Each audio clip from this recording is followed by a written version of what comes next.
Thank you and welcome back to our channel Special Science Classes.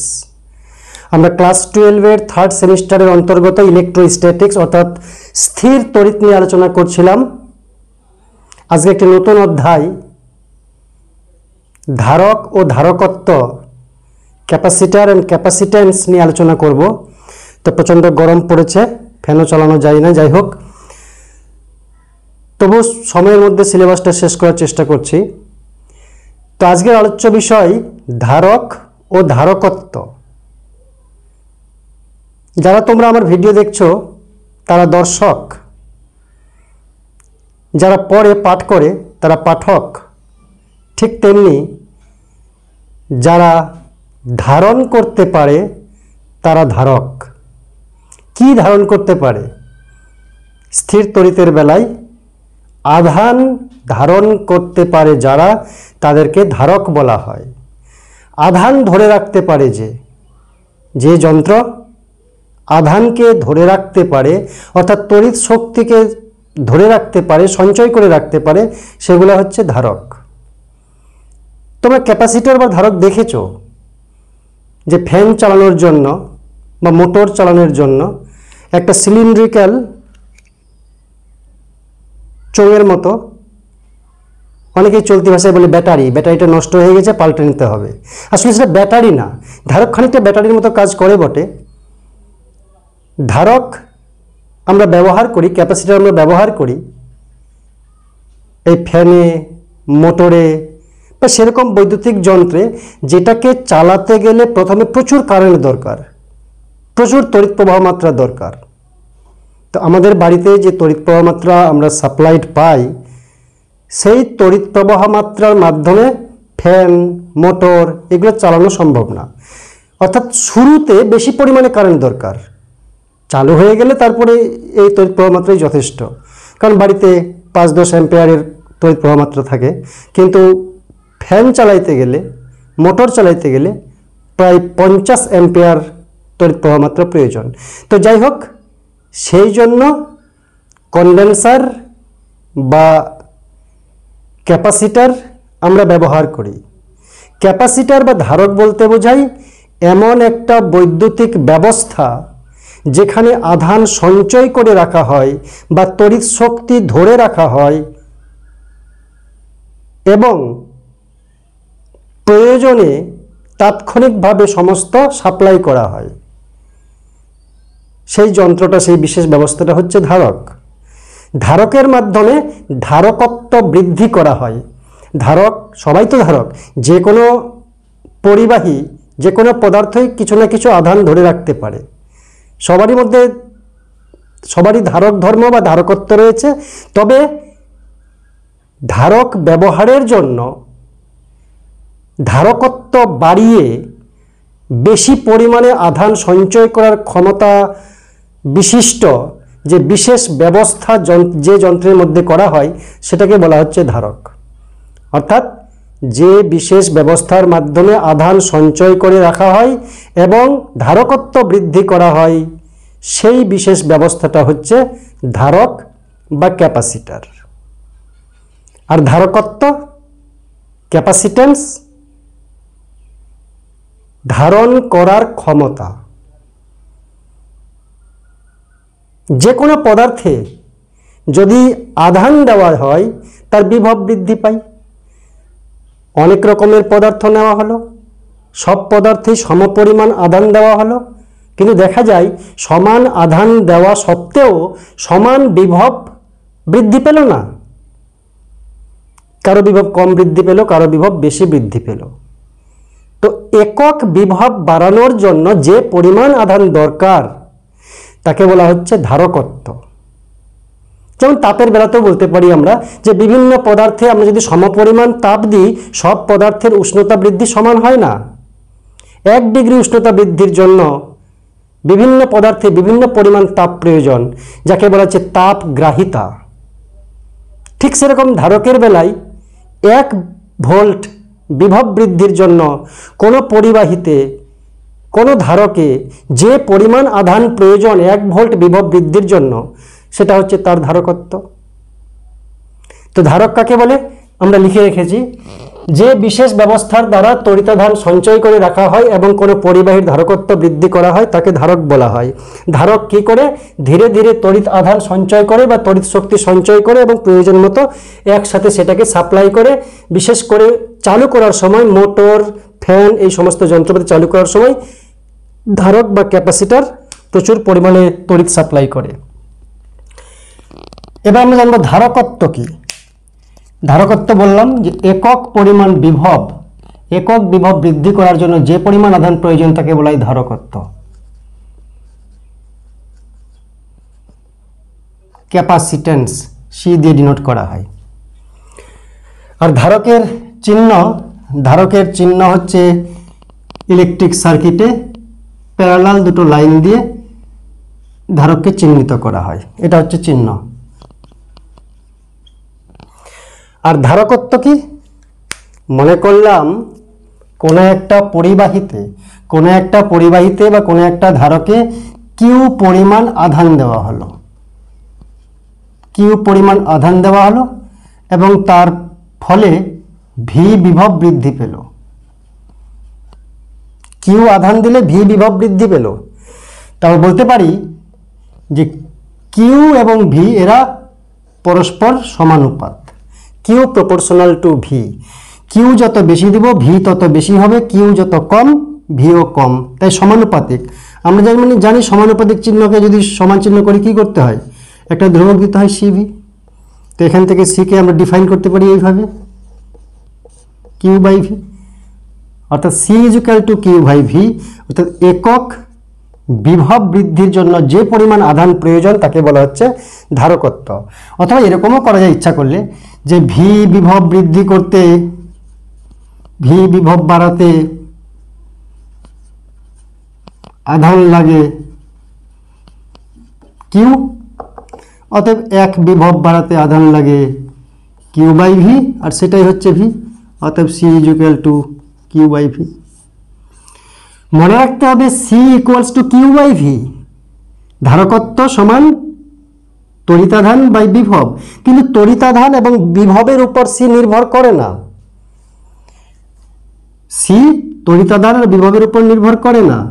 সমীকরণে রয়েছে, কিন্তু C বা ধারকত্বের মান তাদের উপর নির্ভর করে না। তুমি কিউ বাড়াবে তো ভি বাড়বে, সিটা ধ্রুবক থাকবে নির্দিষ্ট পরিবাহীর ক্ষেত্রে, নির্দিষ্ট ধারকের ক্ষেত্রে।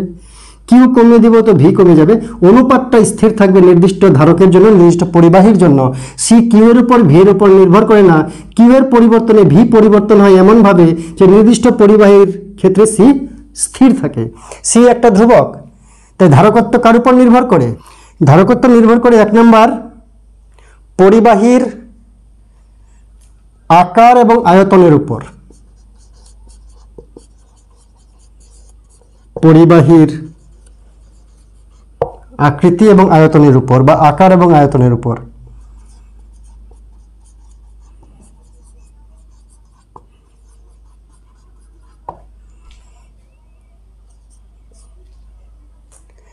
আর নির্ভর করে মাধ্যমের উপর, কোন মাধ্যমে আছে।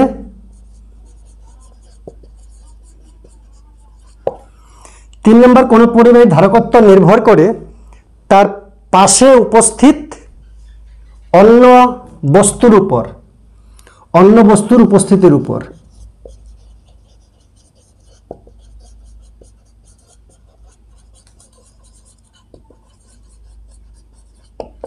অন্য বস্তুর উপস্থিতির উপর, এগুলোর উপর নির্ভর করে। যেমন আমরা পড়েছি ওহমের সূত্রতে কি পড়েছিলাম, যে R is equal to V by I. তাই মানে আর এর মান কি, রোধের মান কি, পরিবাহীর বিভব পার্থক্য আর তড়িৎ প্রবাহের উপর নির্ভর করে না।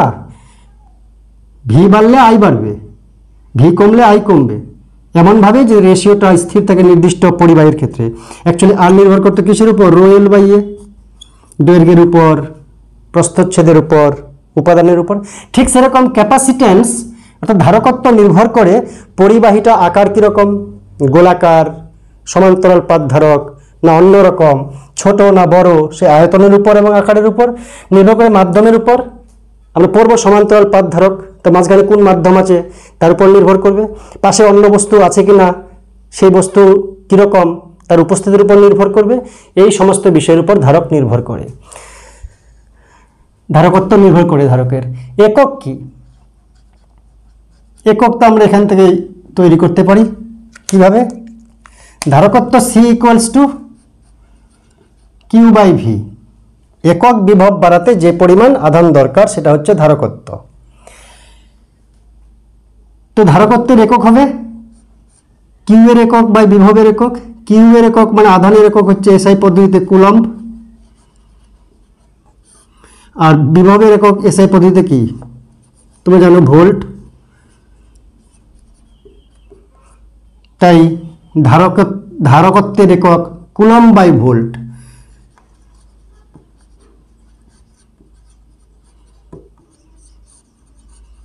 Coulomb by volt. আর কুলম্ব বাই ভোল্টকে সংক্ষেপে একটা নতুন নাম দেওয়া হয়েছে ফ্যারাড। ফ্যারাড। তাহলে এসআই পদ্ধতিতে ধারকত্বের একক কি? ফ্যারাড। কুলম্ব বাই ভোল্ট না বলে এর নতুন নাম হচ্ছে ফ্যারাড, চিহ্ন হচ্ছে এফ। এবং জানতে হবে যে 1 ফ্যারাড একে ক্ষুদ্রতর এককে পরিণত করে যায় 10⁶ মাইক্রোফ্যারাড, বা 1 microfarad is equal two 10⁻⁻6 farad. এবং 1 ফ্যারাড সেটাকে লেখা যায় 10⁻12 পিকোফ্যারাড। এইভাবে আরো ক্ষুদ্রতর এককে ভাগ করা হয়েছে ধারকত্বের একককে। তাহলে ধারকত্ব আধান ধারণ করার ক্ষমতা। এক বিভব বৃদ্ধি করতে কতটা আধান লাগে, এক বিভব বাড়বে কতটা আধান দিলে। যদি আমরা এসে পদ্ধতিতে বলি তাহলে 1 ভোল্ট বৃদ্ধির জন্য কতটা আধান প্রয়োজন। যদি বেশি আধান প্রয়োজন হয় তাহলে তার ধারকত্ব বেশি, ধারণ ক্ষমতা বেশি। 1 ভোল্ট বাড়াতে বিভব অন্য কোনো ধারকের যদি অল্প আধান দরকার পড়ে, অল্প আধানেই 1 ভোল্ট বেড়ে যাচ্ছে, তাহলে ধারকত্ব তার অল্প, ধারকত্ব কম। ওই জলের পাত্রের মতন, যে বিভিন্ন আকারের বিভিন্ন সাইজের বিভিন্ন আয়তনের জলের পাত্র আছে, জল ঢালছি, একক উচ্চতা বৃদ্ধিতে যে পরিমাণ জল লাগে সেটা জলের ধারকত্ব বলতে পারি। ঠিক সেরকম পরিবাহীর বা ধারকের ধারকত্ব বলতে বোঝায় একক বিভব বৃদ্ধিতে কি পরিমাণ আধানের প্রয়োজন। এসআই পদ্ধতিতে ধারকত্বের একক কি জানলাম? ফ্যারাড। Coulomb by volt. অর্থাৎ ফ্যারাড কাকে বলে? যে 1 ভোল্ট বিভব বৃদ্ধির জন্য, 1 ভোল্ট বিভব বৃদ্ধির জন্য কোনো ধারকে যদি 1 কুলম্ব আধান প্রয়োজন হয় তবে ওর ক্যাপাসিটি, ওর ক্যাপাসিট্যান্স, ওর ধারকত্ব 1 ফ্যারাড বলা হয়। 1 কুলম্ব আধান দিলে যদি 1 ভোল্ট বিভব বাড়ে তবে সেই ধারকের ধারকত্ব 1 ফ্যারাড। যাই হোক, এবার আমরা আলোচনা করব আহিত পরিবাহীর স্থিতিশক্তি। কোনো পরিবাহীকে যদি আমরা ধীরে ধীরে আধান দিই, আহিত করি, তবে তার মধ্যে কিছু স্থিতিশক্তি সঞ্চয় হয়। সেই স্থিতিশক্তির রাশিমালা কি সেটা আমরা জানব। মনে করলাম একটা পরিবাহী আছে এখানে, এটাই মনে করলাম পরিবাহী। এই পরিবাহীকে আমরা কি করছি? আধান দিয়ে দিয়ে আহিত করছি। তো আহিত অবস্থায়, আহিত কালে বা আহিত করার সময়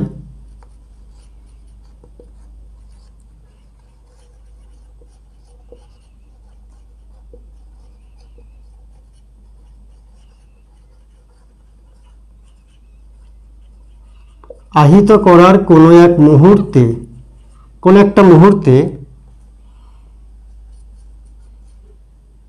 ওই পরিবাহীর, আমরা এখানে এই পরিবাহীর, কোনো পরিবাহীর লিখি, কোনো পরিবাহীর মোট আধান মানে আহিত করা হচ্ছে কোনো একটা মাঝখানে কোনো একটা মুহূর্তে, তার মোট আধান হচ্ছে কিউ, এবং কিউ আধানের জন্য তার বিভব হচ্ছে স্মল ভি, স্মল কিউ আধান, এবং সেজন্য তার বিভব হচ্ছে স্মল ভি।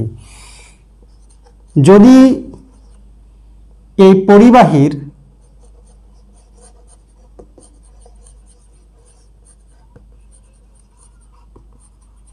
ধারকত্ব তো একটা ধ্রুবক স্থির মান, যদি পরিবাহীর ধারকত্ব সি হয়, কিউ আধান রয়েছে, এবং ভি তা বিভব হয়েছে। তবে তবে আমরা কি লিখতে পারি, V is equal to Q by C.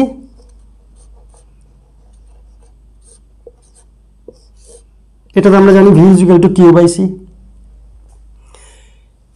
তো কিউ আধান রয়েছে, ভি বিভব হয়েছে তাতে আহিত করার মাঝামাঝি কোনো এক সময়কালে মুহূর্তে। এবার যদি আমরা ডি কিউ আধান মনে করলাম যে ডি কিউ অল্প পরিমাণ আধান, একে আরও দিব, তো ধনাত্মক আধান ডি কিউ পরিমাণ যদি একে আরও দিই, এর মধ্যে বিভব রয়েছে ভি, সেই আধানকে বিকর্ষণ করবে, দূরে সরাবে।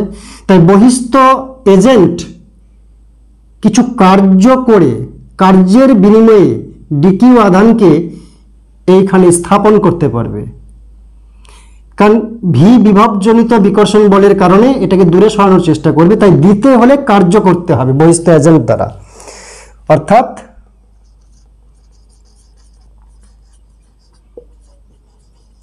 এখন ডি কিউ আধান আরো দিতে হলে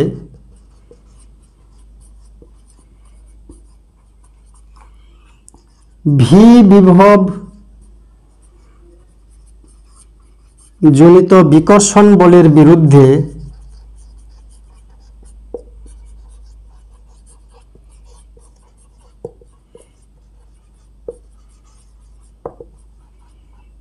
বহিস্থ সংস্থা বা এজেন্টই বলি, বহিস্থ এজেন্ট মানে বাইরে থেকে DW পরিমাণ কার্য করবে।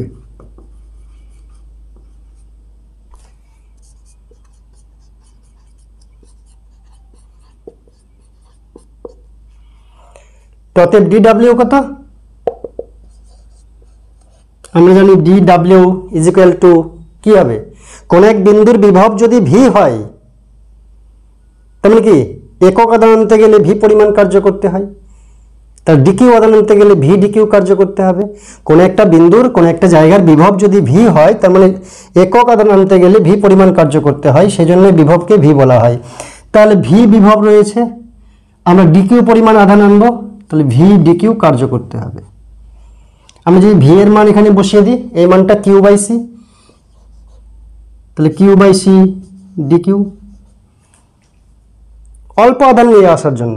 এবার আমরা ডিকিউ ডিকিউ ডিকিউ ডিকিউ আধান এনে এই কার্যের বিভিন্ন পরিবর্তিত কার্যকে যদি একসঙ্গে সমষ্টি করি, ইন্টিগ্রেশন করি, তাহলে মোট আধান যদি কিউ হয়, মোট আধান যদি কিউ আনি এবং তাতে যদি বিভব ভি হয়, তখন তাহলে কৃতকার্য মোট কত লাগবে, কিউ আধান আনতে মোট এবং তাতে যদি বিভব ভি সৃষ্টি হয়, তাহলে কিউ এবং ভি এর জন্য মোট কৃতকার্য কত।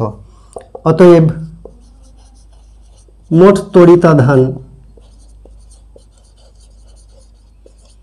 কিউ আনতে মোট কৃতকার্য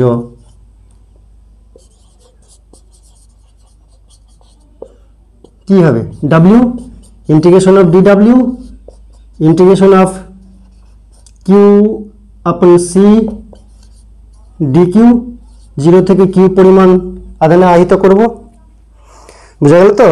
তাহলে এটাকে যদি আমি এইখানে নিয়ে আসি, তাহলে D W is equal two হচ্ছে সি তো ধ্রুবক, তাহলে 1/c বাইরে চলে আসবে।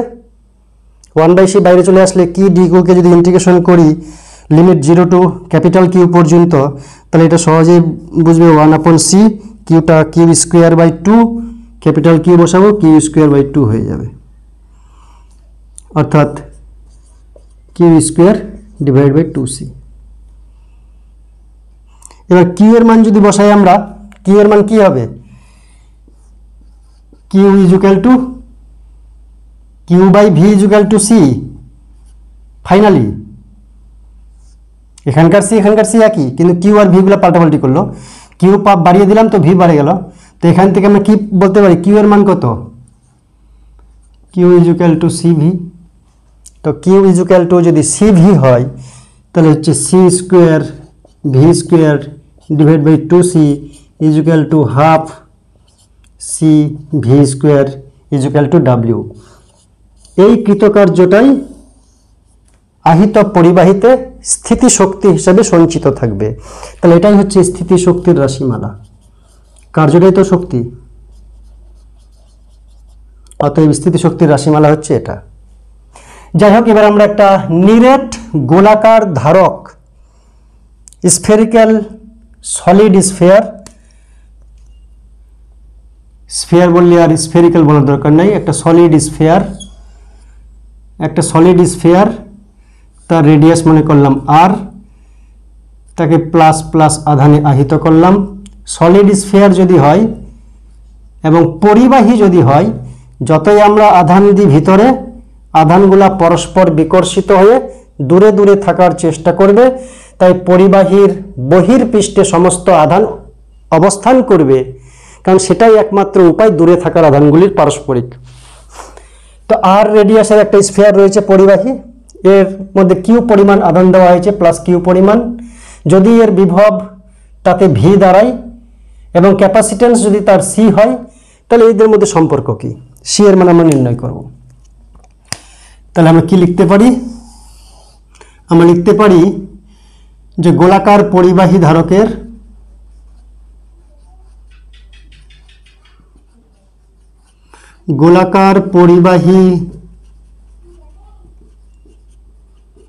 ধারকের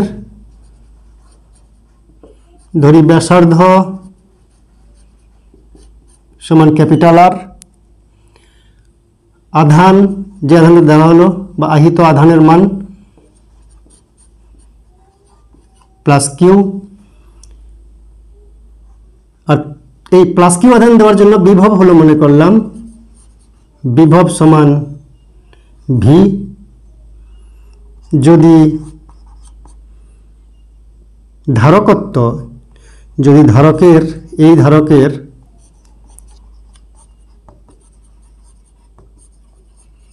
ধারকত্ব সি হয়, অতএব C equals to Q by V. একক বিভব বৃদ্ধি করতে কি পরিমাণ আধান লাগে, এখানে আমরা কিউ আধান দিয়েছি, তাতে ভি বিভব সৃষ্টি হয়েছে। এবার আমরা জানি যে গোলাকার পরিবাহীর সমস্ত আধান বাইরে থাকলেও প্রতিসাম্যের কারণে মনে করা হয় যে সমস্ত আধান কেন্দ্রে কেন্দ্রীভূত রয়েছে, এবং সেই কারণে এর পৃষ্ঠের কোনো বিন্দুতে বিভবের মান কত হয়? বিভব হয় K dash Q divided by R.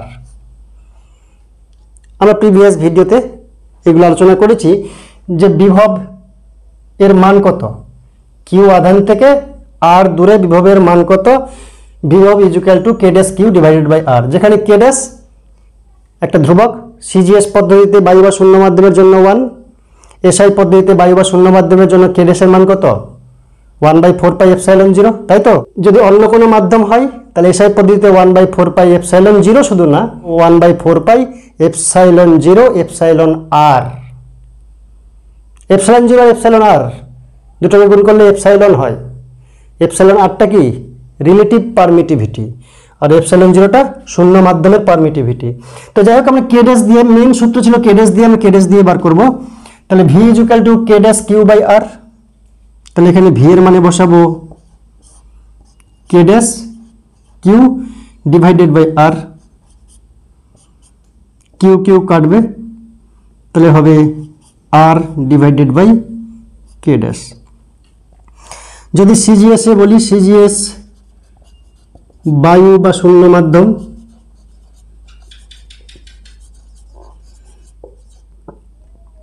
তাহলে গোলাকার ধারকের ধারকত্ব খুব সুন্দর, C is equal to R হয়ে যায়, যেহেতু K dash is equal to 1, যেহেতু K dash is equal to 1। আর এসআই পদ্ধতিতে বায়ু বা শূন্য মাধ্যমে কে ড্যাশের মান হচ্ছে 1/4πε0। তো নিচে কে ড্যাশ, সেখানে 1/4πε0 উল্টে উপরে চলে যাবে, তাহলে সি ইজ ইকুয়াল টু 4πε0 আর এসআই পদ্ধতিতে বায়ু বা শূন্য মাধ্যমের জন্য। আর যে অন্য মাধ্যম হতো তাহলে কে ড্যাশটা কী হতো? 1/k, কে আর হয়ে যেত সিজিএসে অন্য মাধ্যমের জন্য। আর এসআই পদ্ধতিতে অন্য মাধ্যমের জন্য এপসাইলন নট শুধু থাকতো না, এখানে একটা এপসাইলন আর থাকতো, relative permittivity of the medium, যদি মিডিয়ামটা আলাদা হতো। যেহেতু সিজিএস পদ্ধতিতে সি ইকুয়ালস টু আর, তাই অনেক সময় সিজিএস পদ্ধতিতে রেডিয়াস দিয়ে ক্যাপাসিট্যান্সকে প্রকাশ করা হয়। রেডিয়াসের সাহায্যে, ব্যাসার্ধের সাহায্যে আমরা ক্যাপাসিট্যান্সকে প্রকাশ করতে পারি। যে কোনো একটা ক্যাপাসিটরের ধারকের ধারকত্ব হচ্ছে, মনে করলাম যে 2 সেমি, ধারকত্বকে বলছে 2 সেমি। তার মানে সিজিএস পদ্ধতিতে একটা গোলক, তার যদি 2 সেমি ব্যাসার্ধ হয়, সেই 2 সেমি ব্যাসার্ধের গোলকের ধারকত্বকে বলছে, অ্যাকচুয়ালি এটা 2 ESU ধারকত্ব। তাই সিজিএস পদ্ধতিতে বায়ু বা শূন্য মাধ্যমের জন্য অনেক সময় ধারকত্বকে রেডিয়াস দ্বারা প্রকাশ করা যায়, যেহেতু C directly equals to radius. তাহলে ধারকত্বের আমরা ফর্মুলা জানলাম যে C equals to Q by V. একটা কথা বলার ছিল, C equals to Q by V. C ধ্রুবক, কিউ ভি এর উপর সি নির্ভর করে না। সি নির্ভর করে ধারকের আকার, আয়তন, মাধ্যম এবং পারিপার্শ্বিক বস্তুর উপস্থিতির উপর। তো কিউ এবং ভি, কিউ যত বাড়াবো ভি তত বাড়বে, কিউ যত কমাবো ভি তত কমবে। তাতে রেশিওটা নির্দিষ্ট ধারকের জন্য সি স্থির থাকবে। কিন্তু তার মানে কখনোই ভাববে না যে কিউকে ইচ্ছা মতো যতটা বেশি দরকার ততটা বেশি আধানে কোনো ধারককে আমরা আহিত করতে পারি। যতটা আধান ইচ্ছা ততটা আধানে আহিত করতে পারি। কিউ এর মানটা হাইয়েস্ট করে দিব, ভি এর মানটা হাইয়েস্ট হয়ে যাবে। তাই সব যে কোনো পরিমাণ আধানেই কোনো পরিবাহীকে, কোনো ধারককে আহিত করা যায়, এই চিন্তা ভাবনাটা ভুল। কারণ যখন কোনো পরিবাহী থাকবে, মনে করলাম একটা যে কোনো একটা পরিবাহী নিলাম, একটা পরিবাহীতে আধান দিচ্ছি, এর বিভব বাড়ছে, আধান দিচ্ছি, এর বিভব বাড়ছে, আধান দিচ্ছি, এর বিভব বাড়ছে। আসলে বিভব পার্থক্য বাড়ছে। সিঙ্গেল যদি পরিবাহী হয়, ধারক হয়, তাহলে পরিপার্শ্বের সঙ্গে, আবহাওয়ার সঙ্গে বা অন্য মাধ্যম যে উপস্থিত তার সঙ্গে এর বিভব পার্থক্য বাড়ছে, বিভব বৃদ্ধি পাচ্ছে। এই আধান দেওয়ার সময় কৃতকার্য করতে হয়, যত বিভব বাড়বে তত সম আধান দিতে গেলে কৃতকার্যের পরিমাণও বাড়বে। সেই জন্য তো কৃতকার্যকে ইন্টিগ্রেশন করে আমরা যোগ করি, একসঙ্গে করি। তো যাই হোক, একসময় বিভব যখন একটা নির্দিষ্ট মানে পৌঁছে যাবে, তখন আধান দেওয়া তো দূরের কথা, এখানে যে পরিমাণ আধান রয়েছে সেই আধানটাই ডিসচার্জ হয়ে যাবে, আধান ক্ষরণ হবে।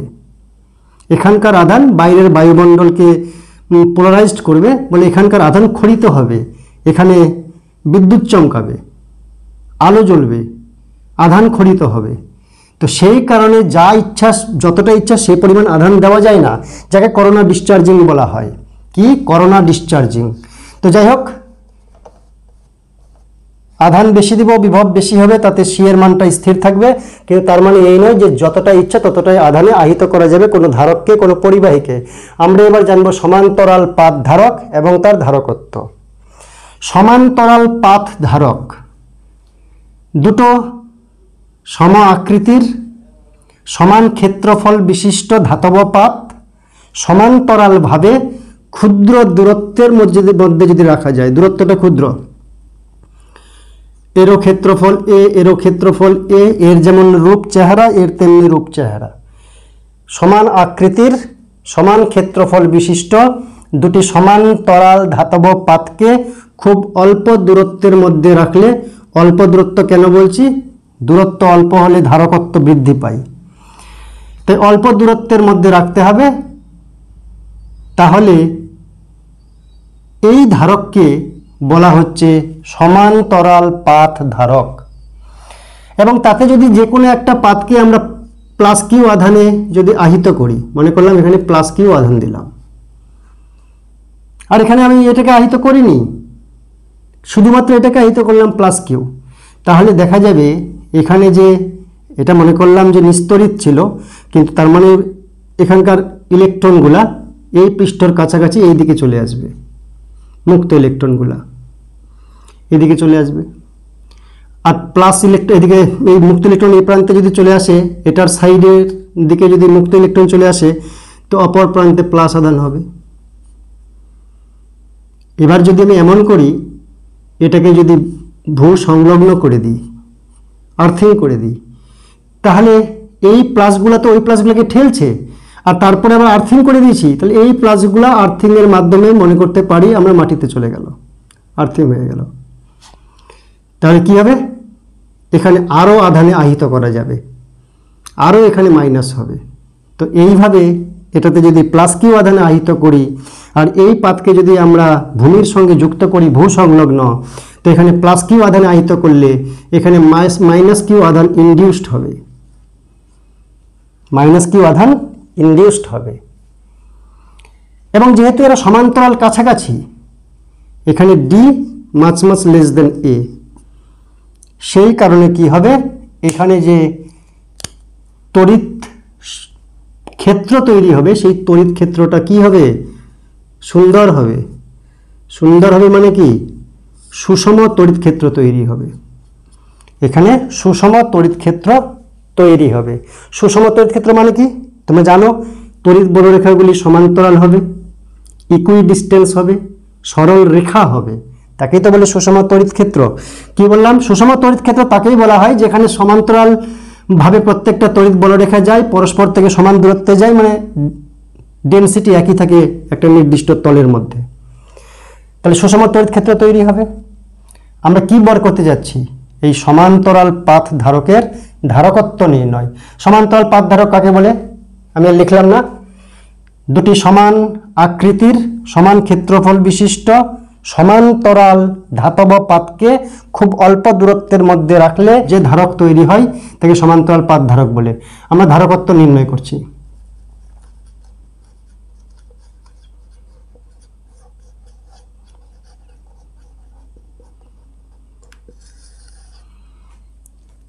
তাহলে মনে করলাম প্রতিটা পাত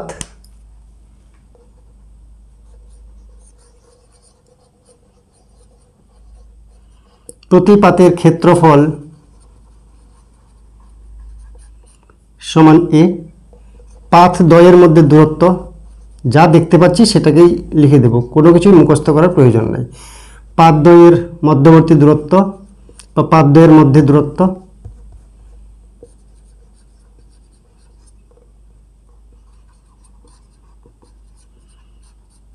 সমান ডি, আর D much much less than A তো লিখিয়ে দিয়েছি। কেন, এখানে তড়িৎ ক্ষেত্রটা সুষম করার জন্য। এবং একটি পাতকে নাম দিয়ে দেব কি, এটা মনে করলাম পি পাত, এটা মনে করলাম কিউ পাত। পি পাতে প্লাস কিউ আধান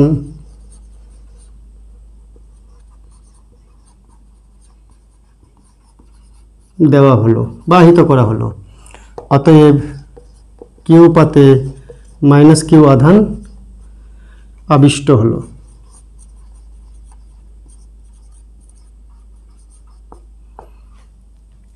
আমরা সবসময় একটা পাতকে ভূ সংলগ্ন করি, কারণ ভূ সংলগ্ন করলে এখানে যদি প্লাস আধান থাকে এই সাইডে মাইনাস আধান, উল্টা সাইডে প্লাস আধান হবে, এই প্লাস ওই প্লাসকে বিকর্ষণ করবে, তাই এক্সট্রা প্লাস আধান দেওয়ার জন্য এই প্লাসগুলাকে ডিস্টার্ব করে, তাই ওই প্লাসগুলা যেহেতু মুক্ত এ তো ঠেলছে, ওদেরকে যদি আমি কানেক্ট করে দিই আর্থের সঙ্গে ওই প্লাসগুলো নিচে চলে যাবে, তাহলে মাইনাসে ভর্তি থাকবে। এখানে যদি মাইনাস ভরে যায় তো এখানে প্লাস ভরে গেছে, পরস্পর পরস্পর আকর্ষণ করবে, এর ধারকত্ব বৃদ্ধি পাবে যদি আর্থিং করা হয়। এটা একটা ধারকের নীতি বা বৈশিষ্ট্য বলা যায়। এবার আমরা কি করব, এখানে যে তড়িৎ ক্ষেত্র তৈরি হচ্ছে, অতএব উৎপন্ন তড়িৎ ক্ষেত্র সুষম, উৎপন্ন তড়িৎ ক্ষেত্র সুষম ই। এবার মনে রাখতে হবে এই পাতে আছে প্লাস কিউ আধান, এই পাতে আছে মাইনাস কিউ আধান, তো এখানে plus Q R minus Q আধান তাদের মিডিলে প্লাস কিউ এর জন্য তড়িৎ ক্ষেত্র তৈরি করবে প্লাস কিউ আধান, আর মাইনাস কিউ আধান সেও তড়িৎ ক্ষেত্র তৈরি করবে। এখানে আমরা জানি প্লাস আধান তড়িৎ ক্ষেত্র তৈরি করে বহির্মুখী, আর মাইনাস আধান তড়িৎ ক্ষেত্র তৈরি করে তার দিকেই অন্তর্মুখী। তাহলে প্লাস আধান সে তড়িৎ ক্ষেত্র তৈরি করবে এই দিকে প্লাস থেকে বহির্মুখী, আর মাইনাস আধান সে তড়িৎ ক্ষেত্র তৈরি করবে অন্তর্মুখী নিজের দিকে, এর জন্য এই দিকে। একটা মনে করলাম E1, এটা মনে করলাম E2। দেখো দুটো অ্যাকচুয়ালি আবার একই দিকে হচ্ছে, প্লাস কিউ আধান বহির্মুখী করবে, মাইনাস কিউ আধান অন্তর্মুখী করবে। আসলে ডিরেকশনটা একই দিকে হচ্ছে, তাই ই এর মানটা E1 প্লাস E2। অতএব E is equal two E1 plus E2 যদি ম্যাগনিটিউড দিই, যেহেতু একই দিকে। এবার এই পাথ দুটা ডিস্টেন্সের তুলনায় বলা যায় ইনফাইনাইটলি লং। পাথ দুটা অনেক বড়, ডিটা এত ক্ষুদ্র, সেই জন্য। তাহলে ইনফাইনাইটলি লং যদি হয়, তাহলে প্লাস কিউ আধানের জন্য আমরা এরিয়া এ ধরেছি। তো এখানে একটা তলমাত্রিক ঘনত্ব নির্ণয় করি। তলমাত্রিক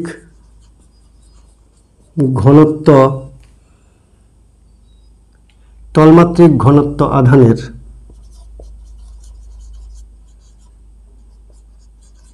পাথ দুটিতে, ভাষাটা আমি একটু এবড়ো খেবড়ো করলাম, তোমরা গুছিয়ে লিখবে যে পাথ দুটিতে আধানের তলমাত্রিক ঘনত্ব সমান কি হবে? মোট আধান আছে কিউ, ক্ষেত্রফল হচ্ছে এ, তাহলে কিউ বাই এ, এটা হচ্ছে সিগমা। তলমাত্রিক ঘনত্ব দিয়ে করতে হবে। কেন? ইনফাইনাইটলি লং প্লেন শিট, সেখানে যদি তলমাত্রিক ঘনত্ব সিগমা হয়, তাহলে সে তার কাছাকাছি জায়গাতে তড়িৎ ক্ষেত্র তৈরি করে তার মান কত? আমরা পড়েছিলাম সিগমা বাই 2 এপসাইলন 0। E2 সেও তৈরি করবে সিগমা বাই 2 এপসাইলন 0, একই অভিমুখে, তাই ডাইরেক্ট যোগ। তাই E ইজ ইকুয়াল টু হচ্ছে সিগমা বাই এপসাইলন 0 যোগ করলে সিগমা বাই এপসাইলন 0। তাহলে E এর মান পেয়ে গেলাম। আমাদের উদ্দেশ্য কি? আমাদের উদ্দেশ্য হচ্ছে সি নির্ণয় করা। সি নির্ণয় করবো মানে কি লাগবে? মোট আধান কিউ লাগবে আর ভি লাগবে। আমি ভি বার করতে চাচ্ছি। ভি বার করতে গেলে ভি কিভাবে বার করে? ই ডট ডি আর। ভি বার করতে গেলে আসল মেন উদ্দেশ্য হচ্ছে সি বার করা। সি বার করতে গেলে ভি লাগবে আর কিউ লাগবে। কিউ তো আমরা জানি। এবার ভি বার করব। ভি দুটা পাতের মধ্যে বিভব পার্থক্য যদি বার করি, এটা আর্থিংয়ে আছে মানে 0 ভোল্টেজে বলতে পারি, তাহলে এর বিভবটাই হচ্ছে বিভব পার্থক্য। তাই বিভব পার্থক্য ভি ইজ ইকুয়াল টু কি হবে? ভি ইজ ইকুয়াল টু হবে ই ডি ডি আর। তো ডি আর তো না, যেহেতু এখানে সুষম তড়িৎ ক্ষেত্র, তাই ডি আর ফেয়ার করার দরকার নেই, একবারে ডিস্টেন্স দিয়ে গুণ করে দেব। E dot D. আমরা জানি যে V is equal to EDX. V is equal to EDX, আমরা পড়েছিলাম DV DX is equal to E. তাহলে V is equal to EDX, DV is equal to EDX, integration করলে V is equal to integration EDX. তো যখন এখানে তড়িৎ ক্ষেত্রটা অসম হবে তখন লাগবে, কিন্তু এখানে আমাদের সুষম আছে, তাই এটা লাগবে না। এখানে ডাইরেক্ট ই আর ডি গুণ করে দেবো, তাহলে ভি পেয়ে যাব। এবার ই এর মান কি বেরোলো? Sigma by epsilon naught, sigma by epsilon naught into d. এবার সিগমার মান কত? Q by A. Sigma is equal to Q by A into d. এবার আমরা কি বার করব? আমাদের মেন উদ্দেশ্য হচ্ছে ধারকত্ব বার করা। ধারকত্ব C is equal to Q by V is equal to Q বলতে কিউ থাক, আর ভি এর মান এটা বসাবো Q D by epsilon A epsilon nought. Q D আর এ এপসাইলন নট নিচে আছে, উল্টো পড়ে যাবে। এখানে যদি Q D divide by A epsilon nought করি, এ এপসাইলন নটটা উপরে চলে গেল, তাই তো? কিউ কিউ কাটলো, তাহলে হচ্ছে এটাকে সংখ্যায় বলতে পারি epsilon naught A divide by d. বায়ু বা শূন্য মাধ্যমের জন্য এসআই পদ্ধতিতে, এটা বায়ু বা শূন্য মাধ্যমের জন্য।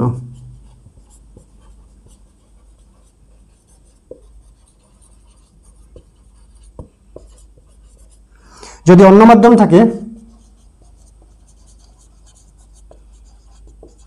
কিছুই না, একই formula. C is equal to epsilon শুধু থাকবে না, ওই এপসাইলন নট থাকবে না, শুধু epsilon naught epsilon r into A divide by d হবে এসআই পদ্ধতিতে।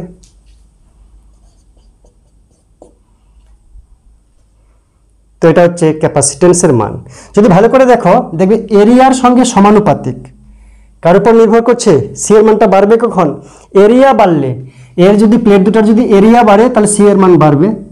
যদি ডি এর মান বাড়ে, দূরত্ব বাড়ে, ডি ব্যস্তানুপাতিক ক্যাপাসিটেন্সের সঙ্গে। ধারকত্ব প্লেট দুটার মধ্যবর্তী দূরত্বের সঙ্গে ব্যস্তানুপাতে পরিবর্তিত হয়, তাই ডি বাড়লে, ডিস্টেন্স বাড়লে ক্যাপাসিটেন্স কমে যায়, তাই ডিস্টেন্সটা ছোট নিতে হবে ক্যাপাসিটেন্স বাড়বার জন্য। তাই ধারকত্ব কিসের উপর নির্ভর করে? প্লেট দুটার ক্ষেত্রফলের ওপর। ক্ষেত্রফল বাড়লে ধারকত্ব বাড়ে, নির্ভর করে এই ডিস্টেন্সের সঙ্গে ব্যস্তানুপাতিক। ডিস্টেন্স যত কমবে ধারকত্ব তত বাড়বে, এদের উপর নির্ভর করছে। এবং যদি আমরা এখানে ভিতরে যদি পরাবৈদ্যুতিক মাধ্যম দিতে চাই, বায়ু মাধ্যম দিলে কম হবে, কারণ বায়ু মাধ্যমের এপসাইলন নট সব থেকে ছোট। আর অন্য মাধ্যম যদি দিই তাহলে এপসাইলনটা বড় হবে। তো এপসাইলন যদি বড় হয় এই দুটোকে একসঙ্গে এপসাইলন বলা যায়। এই দুটোকে এপসাইলন নট আর এপসাইলন আর গুণ করলে হয় এপসাইলন মিডিয়ামের। তো মিডিয়ামের এপসাইলনটা যদি বাড়াতে পারি কি দিয়ে? প্যারাফিন, মোম,